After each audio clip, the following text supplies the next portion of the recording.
Hello bachcho, so let us read the question. It says it is given that xyz is equal to 64 degrees. Xy is produced to point P. Draw a figure from the given information. If ray yq bisects zyp, find the angle xyq and reflex qyp. तो हमें दो angle निकालने, एक x Y Q और एक Q Y P. Q Y P का reflex निकालना. Reflex का मतलब क्यू वाई पी निकालो, 360 में से माइनस कर लो. ठीक है, ये हमारा वर्क रहेगा. और इस बार इसका डायग्राम भी बनाना है. तो डायग्राम बनाना है तो सबसे पहले वही काम करना पड़ेगा. तो लेट अस डू इट. सबसे पहले एक काम करते हैं. एक्स वाई जेड हमें दिया हुआ 64, तो लगभग हमारे पास let us say this one is the X Y Z. तो ये point let us say X Y set, इसको जेड बोल लेते हैं, जेड. ठीक है, ये एंगल हमें दे रखा है 64 डिग्रीज. क्लियर? हाँ. उसके बाद इन्होंने कहा है कि ये एक्स वाई जो है प्रोड्यूस किया पी तक, तो इसको पी तक ले जाते हैं. Late us say this.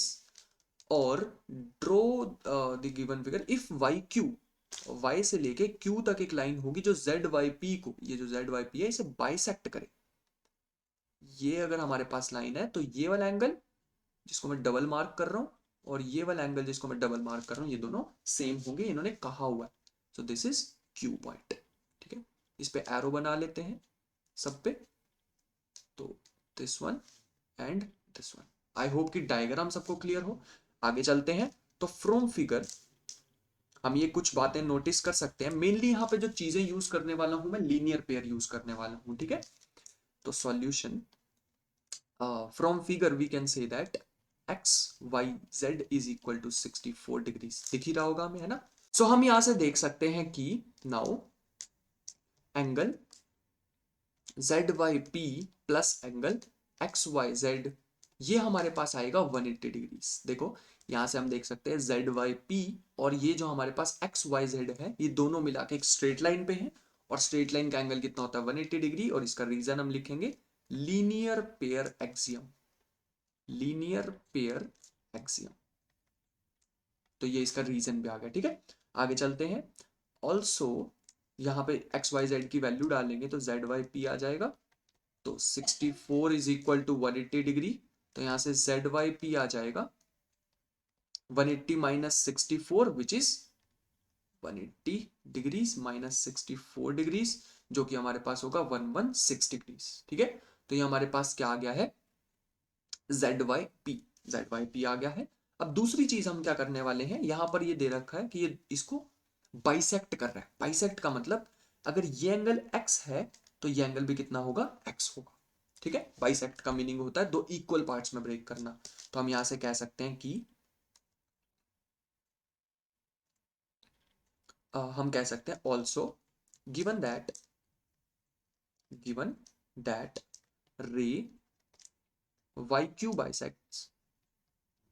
Bisects angle Z Y P. But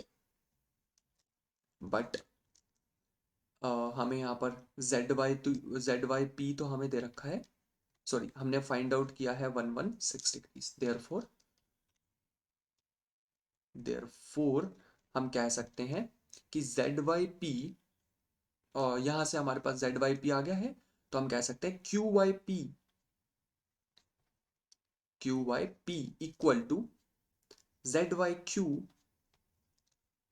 ये हमारे पास आ जाएंगे, 58 डिग्रीज. अब ये 58 कहां से आ गए? ये 58 आए क्योंकि टोटल एंगल हमारे पास है 116. उसको दो इक्वल पार्ट में ब्रेक करना है तो वो दोनों इक्वल पार्ट सेम होने चाहिए. तो एक 58, दूसरा भी 58. ठीक है, इसलिए हमने यहाँ पे इसको 58 लिखा. क्लियर? हाँ.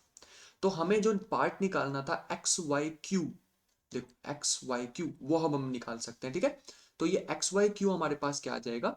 X plus 64. X Y Q क्या आ जाएगा? Small X plus 54. Let us write it. तो यहां से हमें पता लग गया कि यहां से एक्स वाई क्यू क्या आ जाएगा? Small X plus 64 which is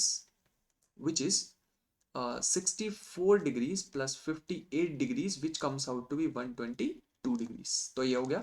दूसरा पार्ट हमें कहा था रिफ्लेक्स भी निकालना है, तो रिफ्लेक्स हम निकाल लेते हैं.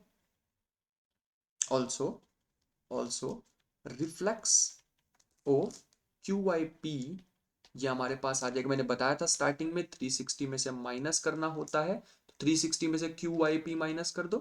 क्यू वाई पी हम पहले ही निकाल चुके हैं, तो ये हमारे पास आ जाएगा 360 डिग्रीज माइनस 58 डिग्रीज, जो कि हमारे पास बन रहा है 302 degrees.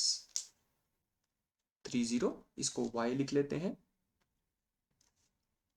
Q Y P. I hope this is clear. Thank you.